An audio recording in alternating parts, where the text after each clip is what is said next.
Amen. Amen. Can somebody shout a big amen? Amen. If you are praising the Lord with the hand clap, please do so well and better in the name of Jesus. Glory to Jesus. In Jesus' mighty name. Amen. Amen. Amen. Can we lift our hands and bless the praise and worship in the name of Jesus? You are blessed in Jesus' name. They are doing a wonderful job, and give them a round of applause as they take their seats. In the name of Jesus, we may equally take our seats in the presence of the Lord. I thank God for all of you that found time to come in the presence of the Lord. And as I'm used to saying, it's not in vain that God brought you here. He brought you with a purpose, and I believe that He's going to be ministering unto your life in a special way in the name of Jesus. I continue to appreciate you for finding time to be in the presence of the Lord. Amen. We've been covering a series, and I believe I've covered like for the last 3 or so weeks on the day you wake up, and I have attempted in a simple way to break down the events that were found in Genesis chapter number 28, beginning from verse 10. That's where we started, and how Jacob's life was changed, how he was transformed, how he became a new person, how he changed his agenda, how he found himself with the hosts of heaven when he thought he was alone in the wilderness, running from his brother and away from everyone from home, but he found himself under the shadow of the Most High, because he found himself in the house of the Lord. And I told you last week we were trying to see how he was now supposed to operate in the new normal, the new environment that God had created for him. And I said that in the universe or in the world that we are living in right now, there is a new normal which is prohibitive in nature. But I told you the new normal for God, as it was for Jacob, was facilitative. It was going to enable him to move to the next level. It was going to enable him to access the promises of God that God promised him that day. And I'm not going to say so much what I say about what I said last week, but I want to carry on from where we left off. There is a point that I left, and I want to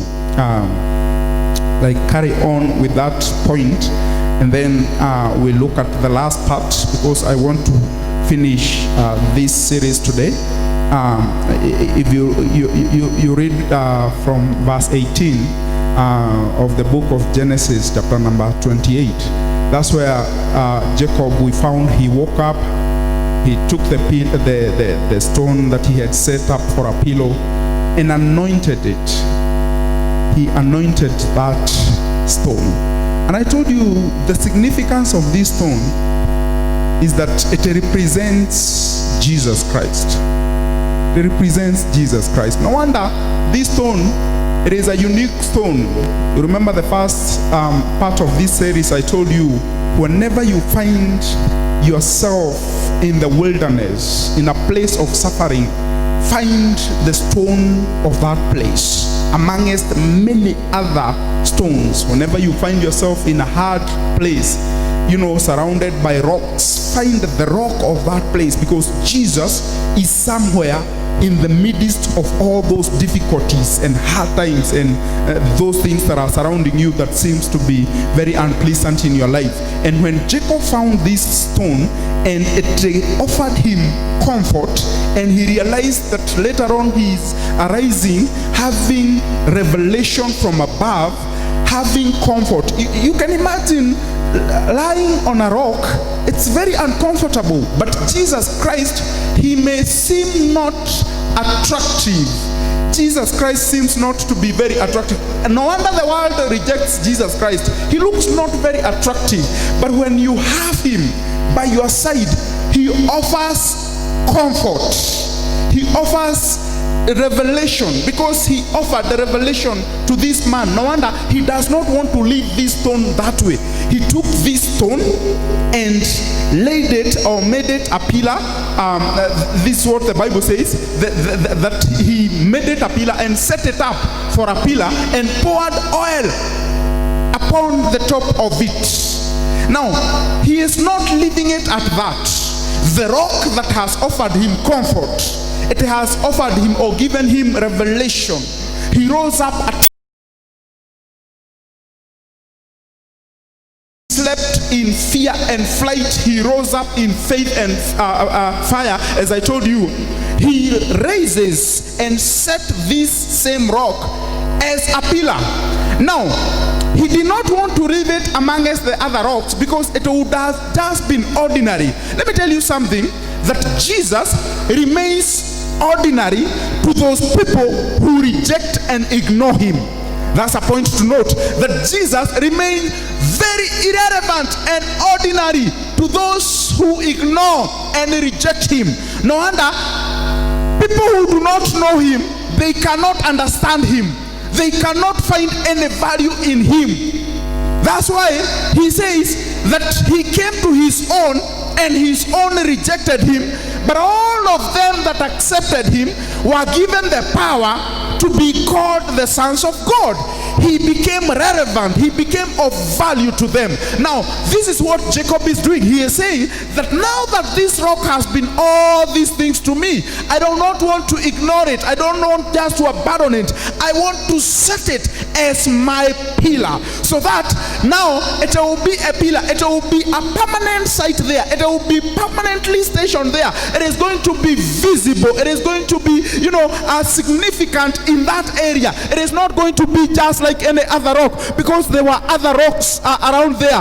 It is going to be a different kind of rock. And this is what Jacob is doing. He raised it up as a pillar. And we should raise Jesus as our pillar. Make Jesus our pillar. When we make Jesus our pillar, let me tell you, success is on our side, because Jesus is supposed to be our pillar. He's supposed to be by our side. He's supposed to be raised up in our lives, so that he may make a difference in our lives, as opposed to ignoring him. Let me tell you something, when we ignore him, when we abandon him, when we leave him alone, after even getting the revelation, after getting the blessings, after getting whatever we get from him, if we abandon him, let me tell you, we remain lonely and without a pillar, and without something that will be towering on us, something that will be offering protection. Because a pillar is very important in a building. It is the one that supports the whole structure. And I told you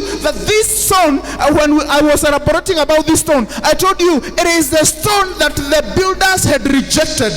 It is written in the book of 1 Peter that the stone that the builders rejected has become the chief cornerstone, because they had rejected it. If you reject it, let me tell you something, it is going to be of no value to you. But if you embrace it and make it your pillar, Jesus Christ becomes your stability, so that you cannot be shaken. No wonder when the disciples were with him, their boat was rocked, their boat was wavering, the storms had come, the winds has come. They were, afraid of their lives. When they rose up Jesus and they told him, don't you scare that we are going to perish. Jesus rose up and spoke to the winds and the waves, and they listened unto him, because they were with a pillar. They were protected. They were guaranteed their security. Let me tell you something, if you make Jesus your pillar, he becomes your stability. He strengthens your whole construction. Because let me tell you, the life of a man is like a construction. And no wonder the Bible says that he who hears the word and does not put it into practice, He is like a house that was built on sand. The winds came, the storms came, the rains came, and it fell. But he who hears and puts the word into practice, he is like a house built on a rock. Let me tell you something, that your house needs a pillar, and this pillar is Jesus Christ. Without Jesus Christ, I'll be lying to tell you that we are doomed. Without Jesus Christ, we are going to be finished. Whether we have experts, whether we have people that are telling us that they have solutions of our lives, we are doomed to fail. Everything we attempt shall fail. And no wonder Jacob is not leaving this pillar the same way it was. He is raising it and making it a pillar. Do you know on the same breath that Jesus is the ladder? He is the gate and he is this stone. He is the ladder, because you remember he saw a ladder connecting the earth to heavens and angels ascending and descending.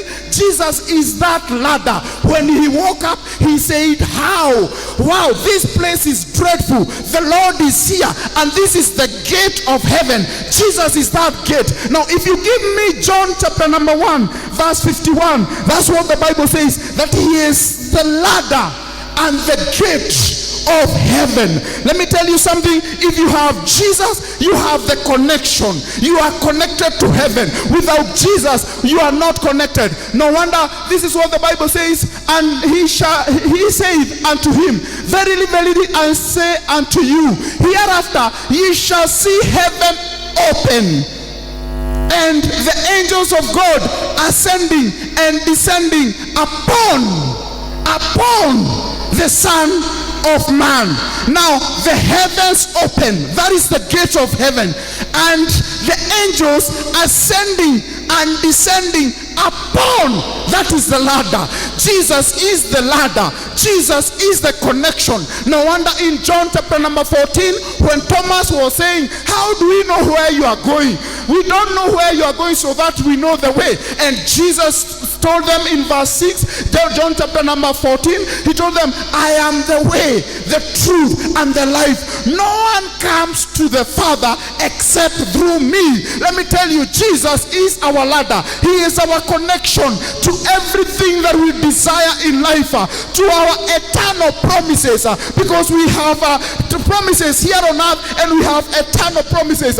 Without Jesus, we have nothing, because we lose the connection. Because you realize maintaining the connection is very important as the gate and as the ladder, because the gate will give you access, the ladder will connect you.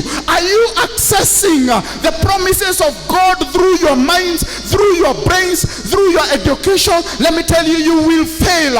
But are you accessing through the gates of heaven, who is Jesus Christ? And are you connected through the ladder, who is Jesus Christ? Let me tell you, this is connection that doesn't fail, the connection that ensures that you get there.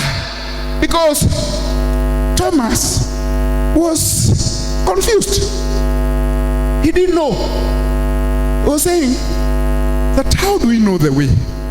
But Jesus told him that I am the way, the truth, and the life, and no man cometh unto the Father but by me. So that if Jesus become your pillar, he becomes your ladder, he becomes your gate. Let me tell you, you have nothing to worry about. When others are worrying, you have nothing to worry about. Remember in verse 1, he had told them that do not be troubled about anything. In verse 1 of this John chapter number 14, if you give me that, he had told them, let your hearts not be troubled about anything. Let your hearts be troubled. Let not your heart be troubled. Ye believe in God, believe also in me. Why? Because he was saying, in essence, these people, remember, he was with them. But here, they believe in God, but they do not know who the Son is. What he is saying here is that if you believe in that God, then you must believe in me, because I and him are one, and I am the access to him. I am the connection to him. I am the gate and the ladder to him. No wonder now in verse 6 he is telling them, I am the way.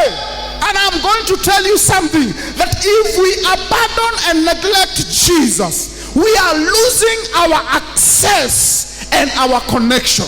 But if we keep Jesus and make him the pillar of our lives, we are maintaining the connection of God. The promises of God are accessed through faith in Jesus Christ, because faith is not directed to a vacuum. Faith is not directed to an empty space. It is directed to something or someone. And this someone that our faith should be directed on is Jesus Christ. That we believe what is going to happen is going to happen through him. No wonder in John chapter number 15, he continued to talk about this, and I don't want to dwell so much on that. He continued to talk about this. If you abide in me and my words in you, then ask anything. Now he was saying, remain connected. Just remain connected. You, as long as you are connected, you will have access. And we are losing access every day because we are losing our disconnection. Jesus has to be the pillar of our lives. Now he anointed this rock. Now remember, in these times, the doctrine of the Trinity had not been understood. People did not understand the doctrine of the Trinity of God. Remember, God used to appear to these men. He appeared to Abraham. He appeared to Isaac. He is appearing to Jacob. But they don't know nothing about the doctrine of the Trinity. God the Father, the Son, and the Holy Spirit. And in this instant, God had appeared unto him. Jesus Christ, he raised him as a pillar. He realized this rock is unique. It offered me inspiration, revelation, and comfort, as opposed to hardship and tough. He would have woken up complaining about his neck, about his head, and about his discomfort, but he woke up with a revelation. When he realized this is Jesus Christ, he raises him as a pillar. Now the anointing, anytime you see the anointing in the Bible, it represents the Holy Spirit. Now he was invoking the doctrine of the Trinity, that God said, I am with you.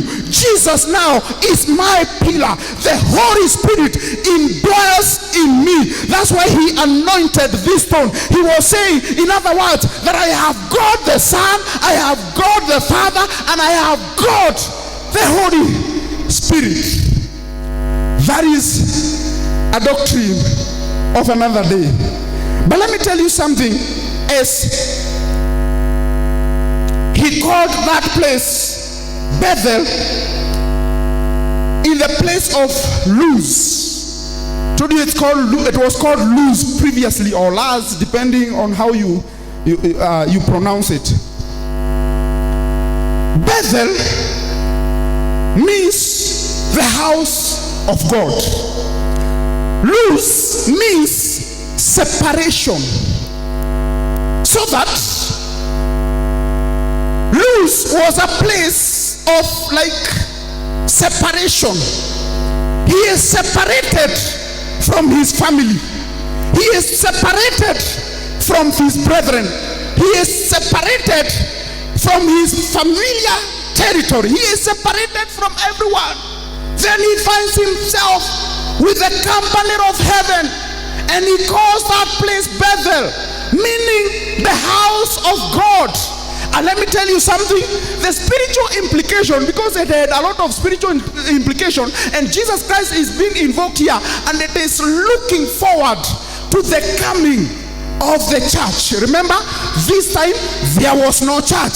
It was looking forward to the coming and the birth of the church. So that now in that case, it would mean that God can make you his habitation if you are only separated from the world. God, let me repeat that for the record, God can only make you his habitation if you are separated from the world.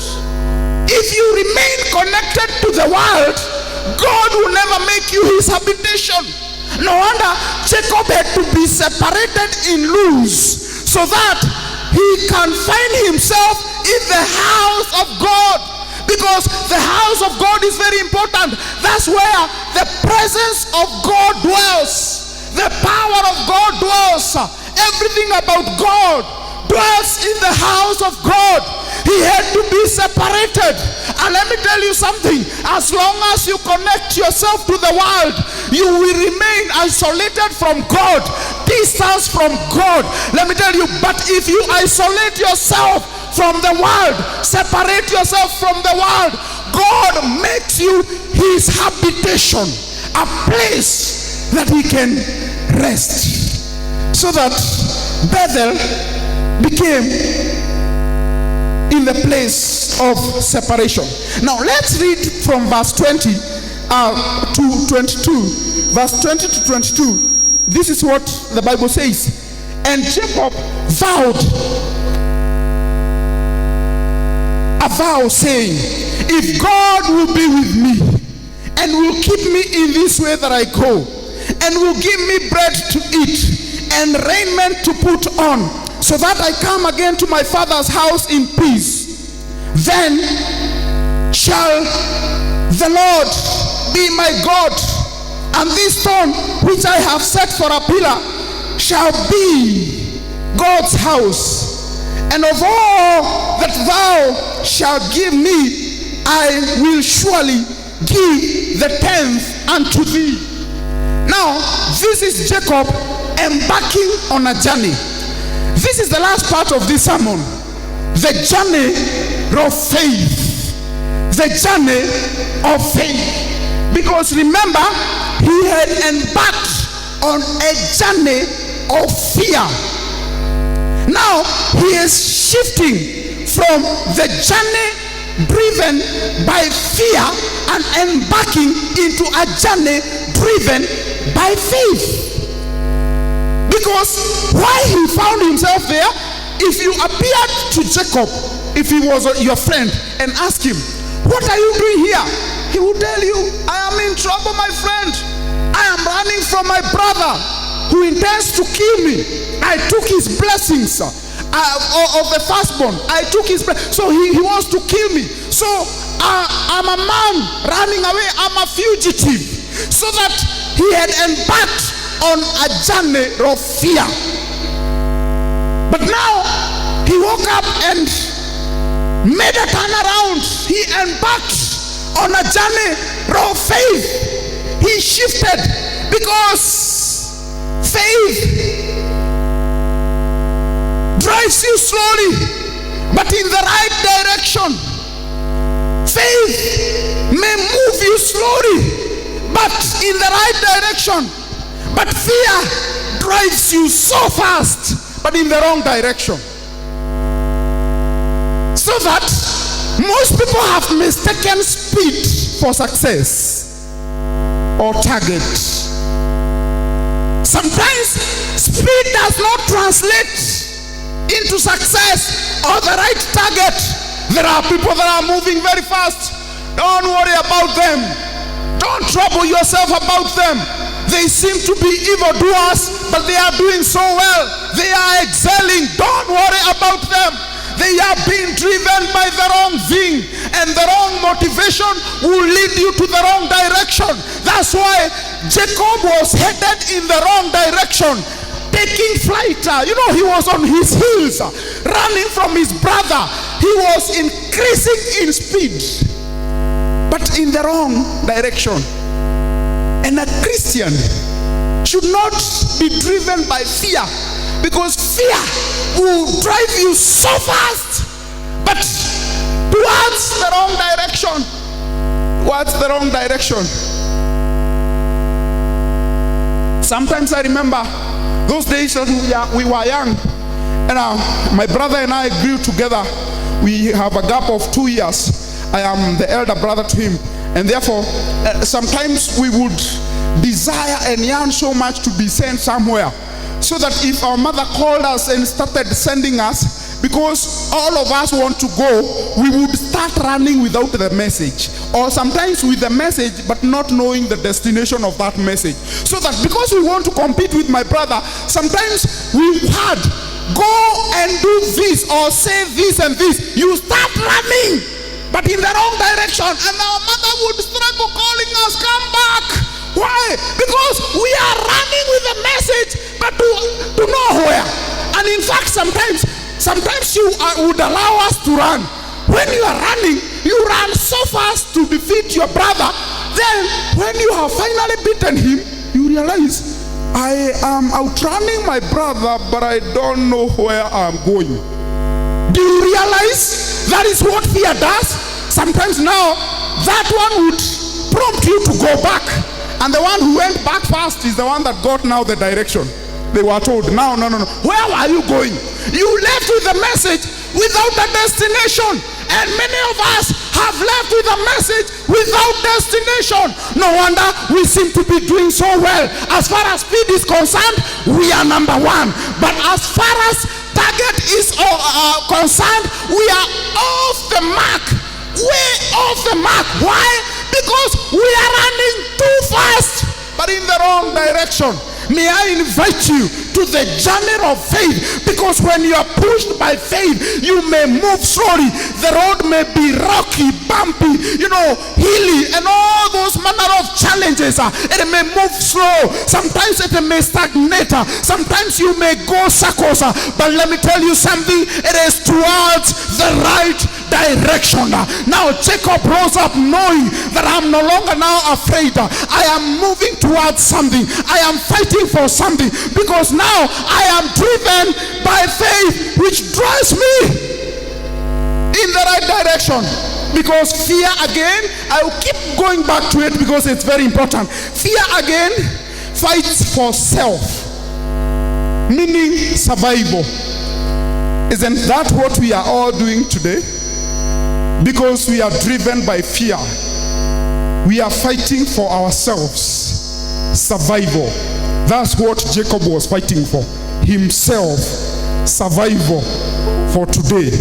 So long as I survive today, it doesn't matter what else happens. But let me tell you something, faith fights for purpose.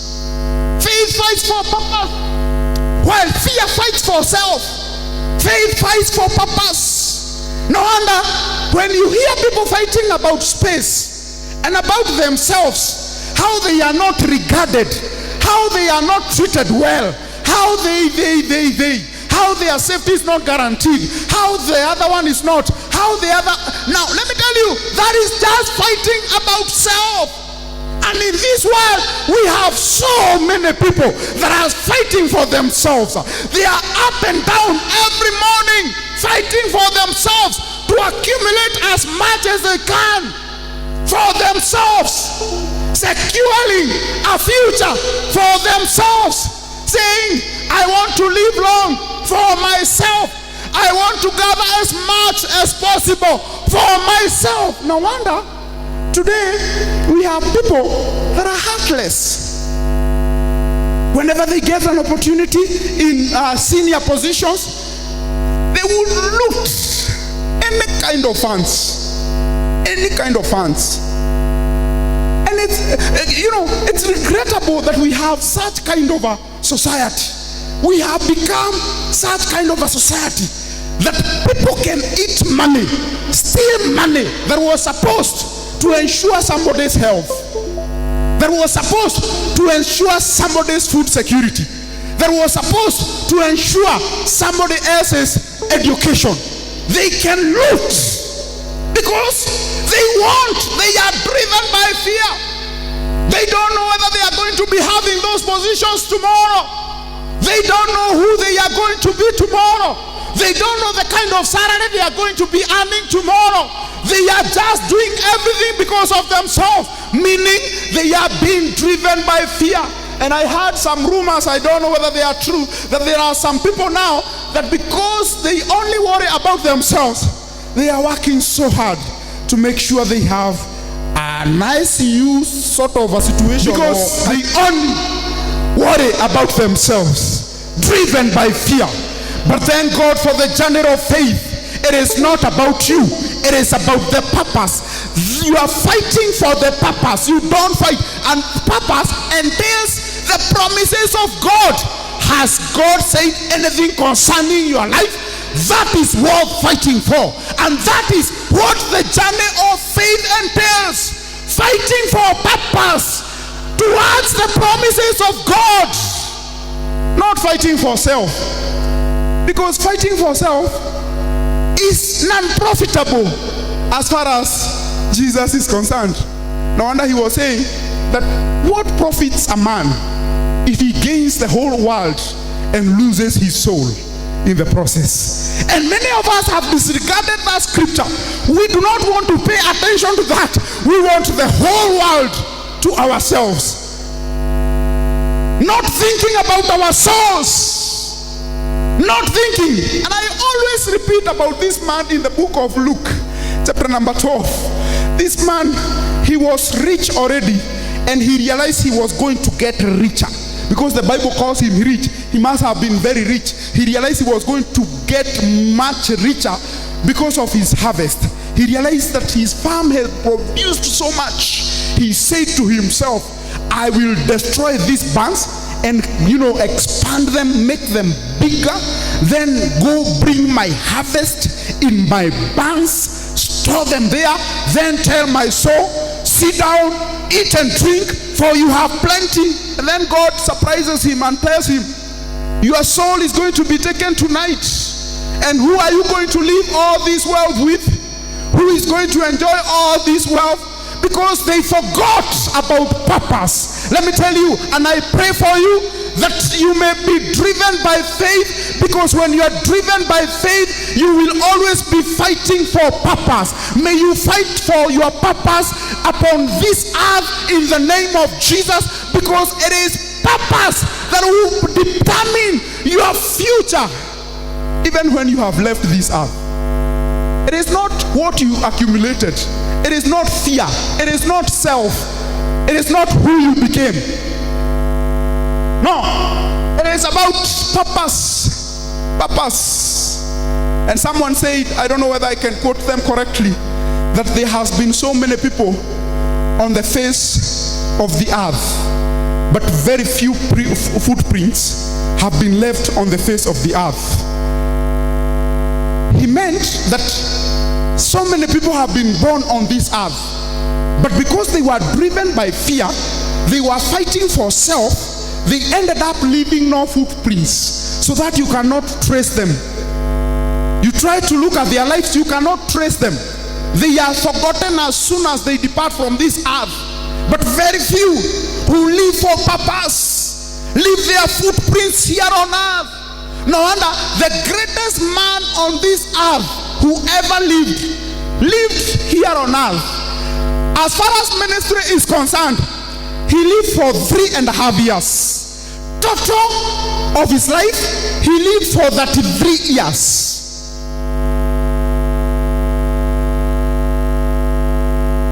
He was my junior brother. Joshua, the greatest man on earth, lived for 33 years. But today, we still talk about him. His footprints were left. Never had a house, never had a mansion, was not a billionaire, did not achieve so much as far as accumulation is concerned, did not, invite a lot of popularity to himself. But today, his footprints are evident. They are all over. Let me tell you, if you are driven by fear, your footprints will never be found. But if you are driven by faith, people will be able to trace your footsteps after you have left. Now, Jacob realizes, after God has done all this, now I need to commit myself. No wonder he made a vow. He says, now if you be with me, if you will keep me wherever I go, if you will give me bread to eat, if you will give me clothes to put on, and if you bring me back in my Father's house in peace. This is a man that is feeling that I cannot allow God to live until I have sealed this covenant that he is making with me today. Because he is saying, because now, in fact, that if God is going to be with me, it is translated from the original Hebrew version, now since God you are with me. Because God had already told Jacob, I am with you and I will be with you wherever you go.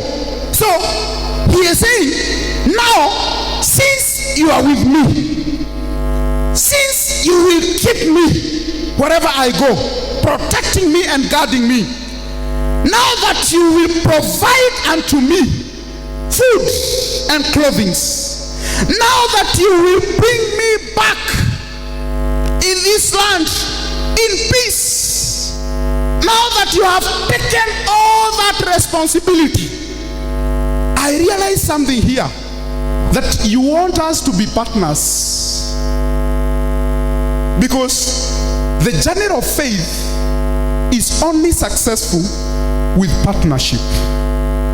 They say that if you want to move very fast, walk alone. But if you want to move very far or go very far, walk with others. Now, for Jacob, he had no people. He had been evicted from his place. So God's hosts and the company of heaven, because Jacob did not just see God. He saw Jesus. He saw the Holy Spirit. He saw the angels of God ascending and descending, and he realized, I am not alone. And if I want to go far, I will walk with others, the company of heaven. And walking with this company of heaven, I am assured that I have my safety. The presence of God is there. I have my safety. I have my provision. And later on, I have my security once I am back. Let me tell you what he was saying. That once you bring me back in my Father's house in peace, in peace, in peace. What was there presently? Trouble. He was running from his father's house out of trouble. Trouble is everywhere. Trouble is surrounding us. Trouble is, every direction you go. Even, by the way, those people that used to take, refuge abroad, now they are finding home even better. Most people have been complaining, bring us home, even when the airlines had been shut down, the airports and all that. People are complaining out there, bring us back, because those places that seemed to be fortress of refuge, they have turned out to be very risky and very high risk indeed. And people are running back home so that there is nowhere to run. When everybody has realized that trouble is everywhere. Trouble is in Kenya, it is in our neighbors, it is overseas, the west and the east, all of them combined are in trouble. So trouble is everywhere. And what Jacob is saying, this trouble that is surrounding me, I understand and I know with your promises it shall come to an end, and I'll be returning back to my father's house in peace, having brought down the anger of my brother so that I won't have to run from him. Let me tell you something. He is saying that I understand. Currently I may be in trouble. Currently I may be unsettled. Currently I may be going through hard times. Currently the heat is too much for me.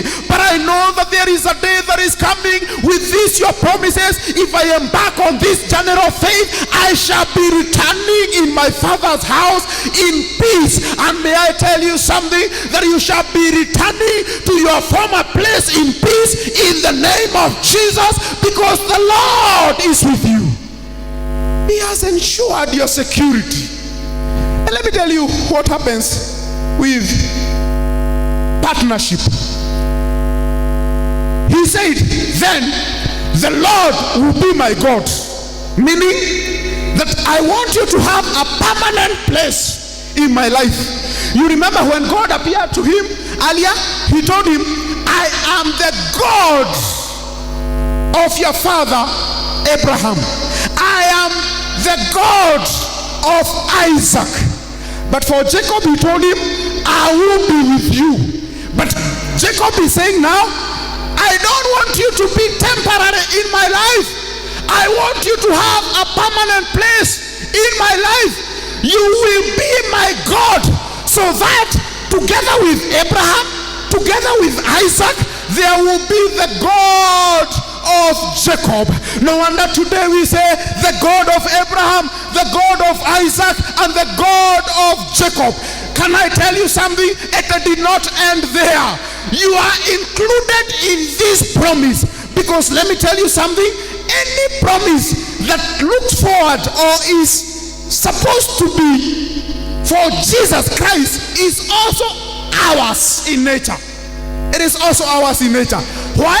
Because we have become co-heirs together with Jesus Christ in his kingdom, so that what belongs to Jesus you jointly own. So that if you read the book of I believe Philippians chapter number 2 verse 9, there the Bible says, when he humbled himself and did all these other things and he died on all that, he was given a name that is above every other name, so that every knee should bow and every tongue should confess. Let me tell you something, it did not stop there. When Jacob is saying that I want to give you a permanent support in my life, so that you be known as the God of Abraham, the God of Isaac, and I want to be included there, the God of Jacob. Let me tell you something, that door is open for us, so that we give God a permanent place in our lives, so that he will be called the God of George, the God of John, the God of Peter, the God of Lucy, the God of Mwangi, the God of the other. And I want him to be the God of Gaido, because I believe when the history will be read and many people will be talking about God,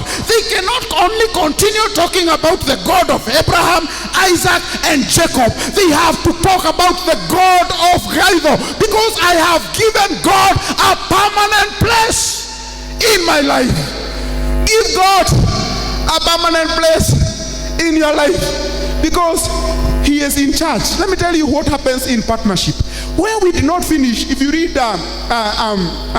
Psalms 91, we read, I believe, up to verse 6, 7 there, or 10 there about. I can't quite remember, but you can refer. If you read later on, give me that, the Psalms. We read up to there. No, we went further. We went further, more further than that, where the plagues and all that will not come to your habitation or to your dwelling or something. That's where I believe we. Verse 13. This is what the Bible says: "Thou shalt tread upon the lion and the adder." This is a Christ Psalms. There are psalms that are dedicated to Christ. At some point, this psalm is talking about Christ directly.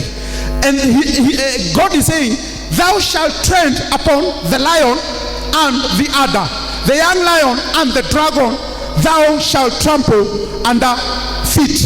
And then it says, because he has set his love upon thee, or upon me, therefore will I deliver him. I will set him on high, because he has known my name. Even if you proceed further, he shall come upon me, and I will, or call upon me, and I will answer him, and I will be with him in trouble. I told you we are in trouble. I will deliver him in trouble and honor him. And the last one, verse 16, with long life will I satisfy him and show him my salvation. And I declare this is your portion in the name of Jesus. Because what happens in partnership is that there is your part and there is the part of God. So proprietorship, you enjoy the profits and the gains alone, and you suffer the losses alone. But in partnership, there is your part and there is the part of your partner.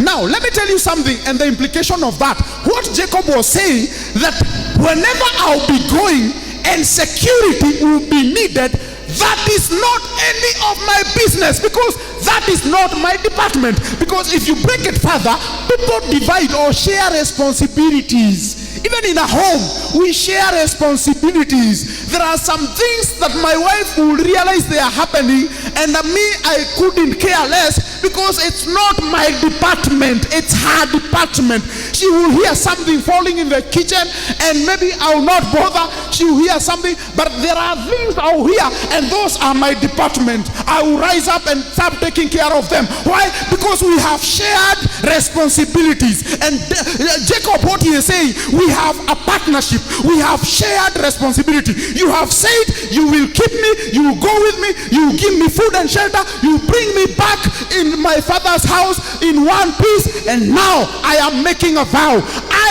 am giving you a permanent place in my life, so that now we are partners. Because he went further and said, and this place where I have raised this pillar shall be your house. What he was saying, that I want you to be part. You remember, God had told him, the land where thou liest on, I shall give unto thee and unto thy seed. So that he is saying, if I'm going to own all of this, then God, you cannot be absent in this place. I want to make you a house here, so that you shall be dwelling here permanently. Let me tell you something. Many times we evict God from what we have. We push him out from what we have. Do you have some place in your house, in your land, in your car, that you can say, I have dedicated this for God, so that he has a permanent place in my life? He is my God. And again, he dwells in my land. You remember, he had been given that land. He is raising the house of God before he raises his own house. Many times, given an opportunity, we get some land somewhere. The first business is to put out a shelter for ourselves, forgetting God, forgetting that God wants to be a part of that. You are in partnership, and in that case, you are ejecting him out of a partnership. And God is not an imposter. He will not force himself in a situation. And no wonder the Bible says in Revelation chapter number 3 verse 20, behold, I stand at the door and knock, and anyone that hears me and opens the door, then I will enter, and he will dine with me, and I will dine with him.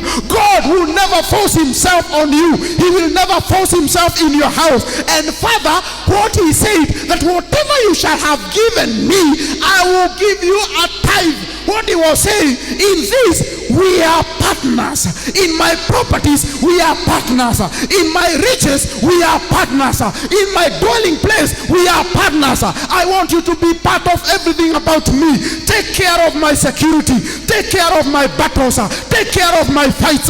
Let me tell you, whenever he came through trouble, he did not do anything. No wonder, fasting forward, you remember when he ran from his uncles and he left with the wives and the children, and he ran away. His uncle went after him, and when he was overtaking him, God appeared unto Laban, and he told him, now that you have appeared, or you be overtaking my servant Jacob, make sure you do nothing or say nothing against him.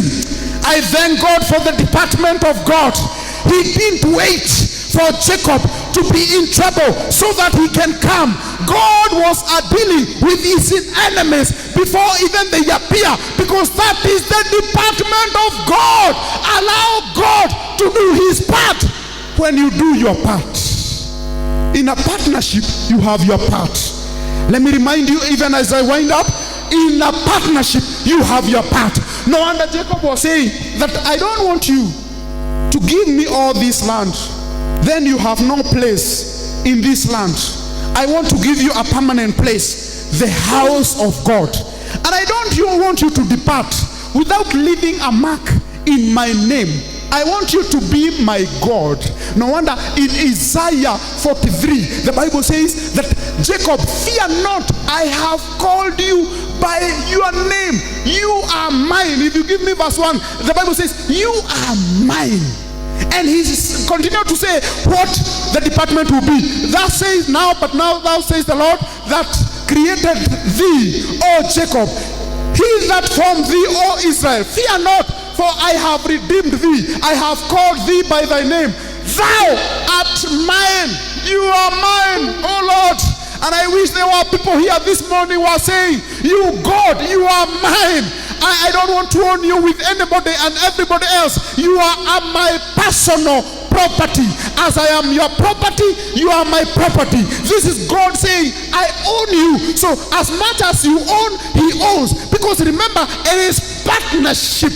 And in partnership, both the parties are owners. They are owners. So Jacob owns God and God owns Jacob. No wonder he is telling him, when you pass through these many things, that will be my department. You don't have to worry about that, because I am in charge. If you go to the following verse, that's what the Bible says. When thou passest through the waters, I will be with thee. And when thou through the rivers, they shall not overflow thee. When thou walkest through the fires, thou shalt not be burned, neither shall be flames kindle thee. Let me tell you something. There are departments that we are so much worried about, but they are not our departments. Let me tell you, for those of us that have been thinking that Christians are foolish, and those of us that are men of God, that we have been speaking against fear on all situations, because I told you, COVID is not the only killer disease. There are so many other killer diseases, and even in this season, there are so many people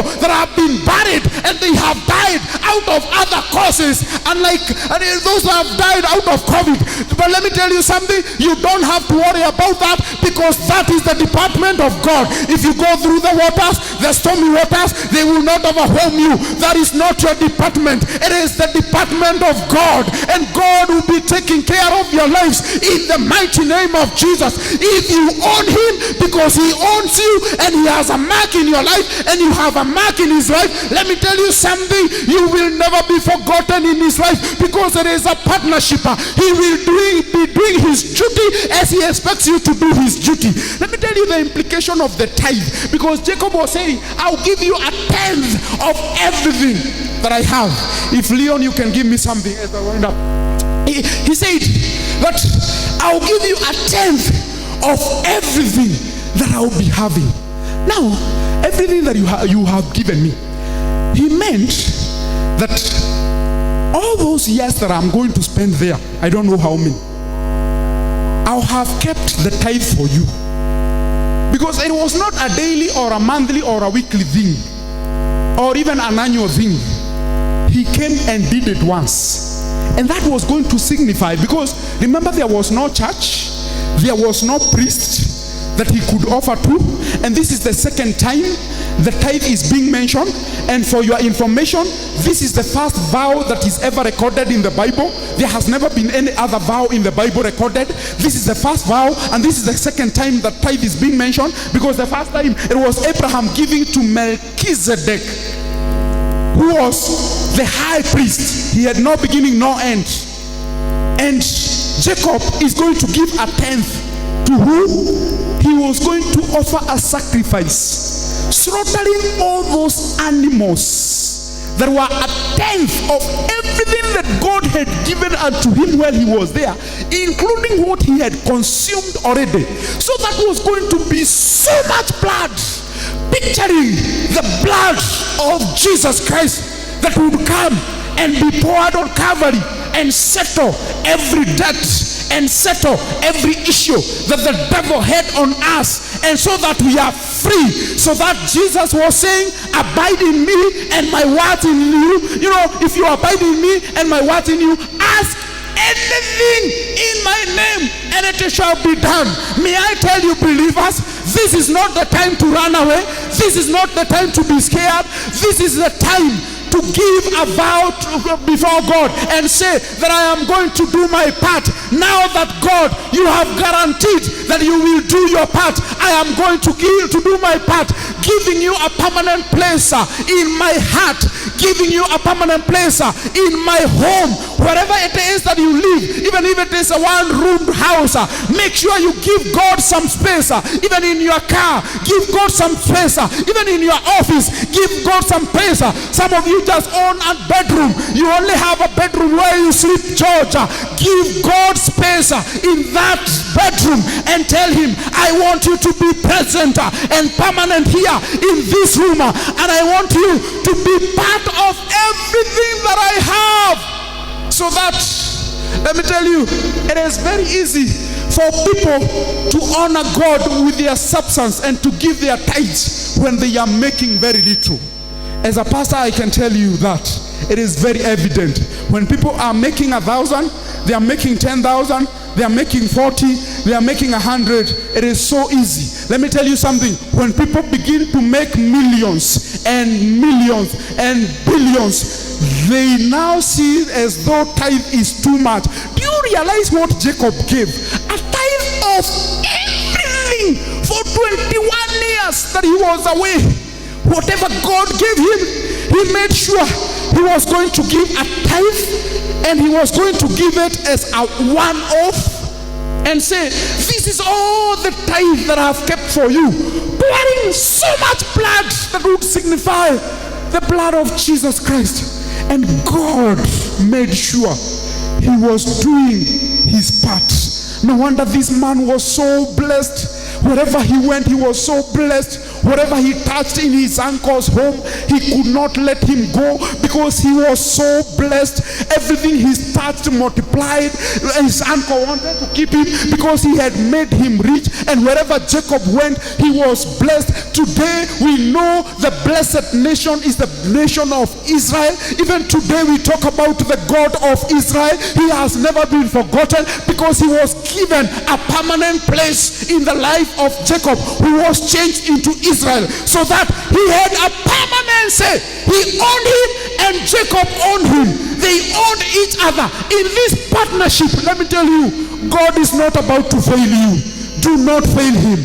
In the name of Jesus, when it comes to his department, he will take care of it. Security is his department. Health is his department. Provision is his department. Yours is very simple. Just to give him a place in your heart, in your home, in your possessions, and honor him with everything that you have as a partner, telling him, we own this together. And he will guarantee that you make it in this journey of faith in the name of Jesus. Shall we rise up and as we pray in the presence of the Lord? And I feel like praying for someone here who is discouraged by life. You've been taking care of business that does not belong to you. You've been doing so much things, struggling with life. Abandoning what you are supposed to be doing, serving the Lord, giving God a permanent place. Being just there for him, offering your body as a living sacrifice, and minding about your health, minding about your food, minding about your provision, minding about your other thing, minding about so many things that are God's department. May I tell you tonight and this morning that God wants you not to worry about things that do not concern you, because he will handle it in the name of Jesus. And may I declare, he will handle your health in the name of Jesus. He will handle your provision in the name of Jesus. He will handle your expansion in the name of Jesus. He will handle the door opening in the name of Jesus. He will handle everything that you have been worried about in the name of Jesus. You just surrender to him in the name of Jesus. Just lift up your hands in the presence of the Lord and tell him, here I am, Lord. You are mine as much as I am yours. I want you to have a permanent place in my life, in my possessions, in my family, in the name of Jesus. And I will honor you with my substance, not because you are needy, but because we are partners together with you in this your kingdom, in the name of Jesus. And even in the next kingdom, God is going to be making sure that you make it to that destination in the mighty name of Jesus, being as successful as he desires upon your life in the mighty name of Jesus. Father, we honor you. Father, we praise you. Father, we adore you. We glorify you. We know that you're doing a new thing in our lives, oh dear Lord. In the mighty name of Jesus, you're blessing someone this morning. You are guaranteeing their security, their provision, their health. In the mighty name of Jesus, they won't have to worry about things they've been worried about. In the name of Jesus, they will only have to mind their own business and God, God, in the mighty name of Jesus, you are a faithful God. In the mighty name of Jesus, you are a faithful God. In the mighty name of Jesus, deliver your people from this fear. Deliver your people from this trouble. Deliver your people from this perilous season in the name of Jesus, so that they shall live by favor and not by fear. In the name of Jesus, I bless you, Jesus, and I honor you in the mighty name of Jesus. Hallelujah. Glory be unto your holy name, O dear Lord. Power and mighty be unto your holy man. In the name of Jesus.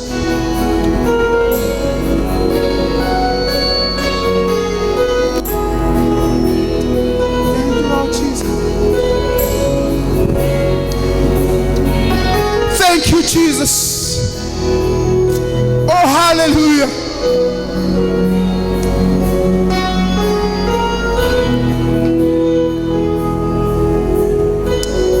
Thank you, Jesus. Let your living waters flow over my soul. Let your Holy Spirit come and take control.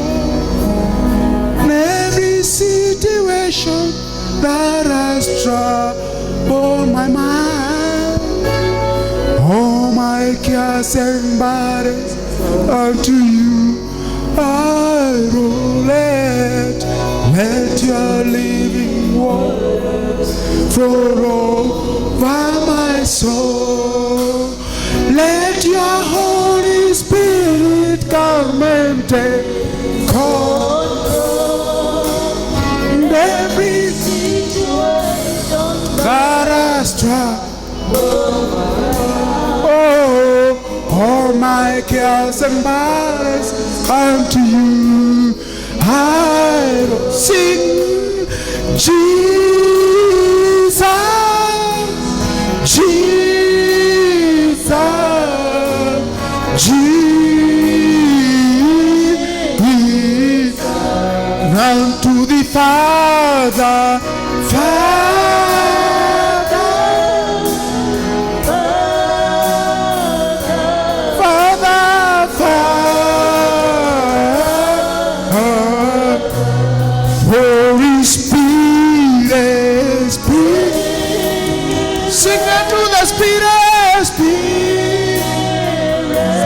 Spirit,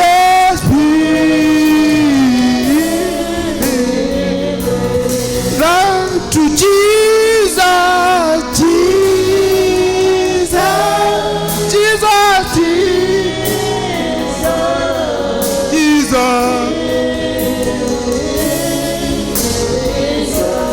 run to the Father, sing it to the Father. Father, Father, Father, Father, Father, through the Spirit, Spirit, Spirit, Spirit, Spirit,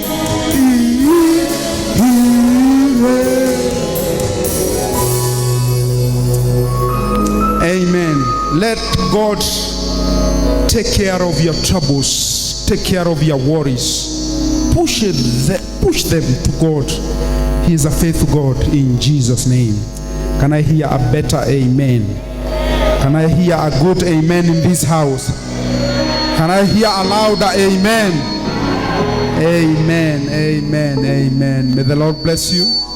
Thank you for the time that you have given unto us to be in the presence of the Lord. in the name of Jesus. And as I assured you at the beginning of this service, it is not in vain that we are gathered in the presence of the Lord. Sorry for taking much of your time. I wanted to clear with that. And are you blessed in the presence of the Lord? Are you blessed in the presence of the Lord? Amen. Amen. I want us to give our offering, our tithes. We honor God with our substances, with the understanding that we are partners with God. Whatever it is that we have equally belongs to God. So giving him a tithe is not an issue. It's not a big deal. Giving me an offering and giving him thanksgiving, it's not an issue. It's not a big deal. It's not asking for all of it, just a tenth or a portion of something for thanksgiving, for offering, because he is a faithful God. And equally, he's going to take care of his department. When it comes to his time, he will take care of his department in the name of Jesus. Our numbers are on the screen. You can give through those numbers, the M-Pesa pay bill account or pay bill number 400-200, account number 011-285-125-69300. And you can customize that account as you'll be giving even offline and even when you are away, and your offering shall be received in the presence of the Lord in the name of Jesus. We thank you once again for coming. Let's pray for the offerings. Father, we thank you for the offerings. We thank you for every giver, every sacrificial giver.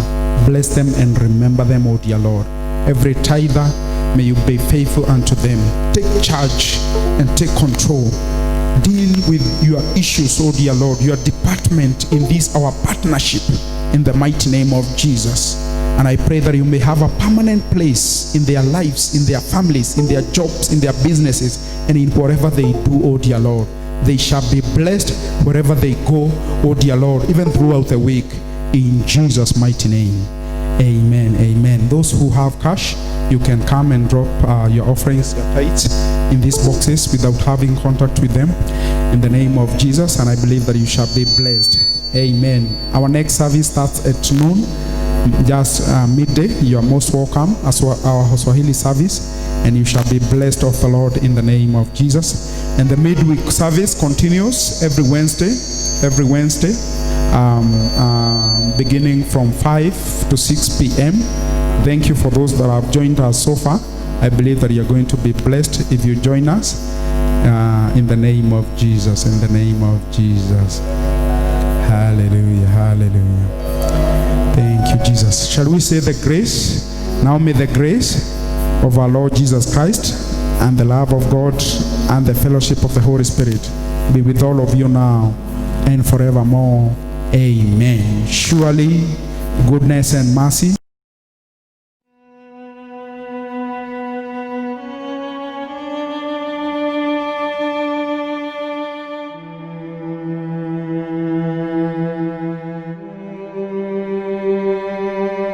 There are times when we are met with fire. Even after going through difficult times, we are met with fire. But there comes a time when God is your only encouragement.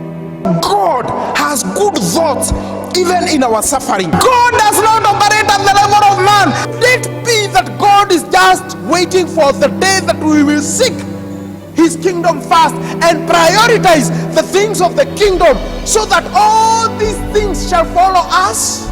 Solomon knew that he was not able to do anything unless he is helped by God. Our mandate as people of God is to go, to come, and to do. After this darkness, there is going to come a time when your prayer shall produce results in the name of Jesus. The just shall live by faith. Without faith, we cannot be able to receive and activate the promises of God.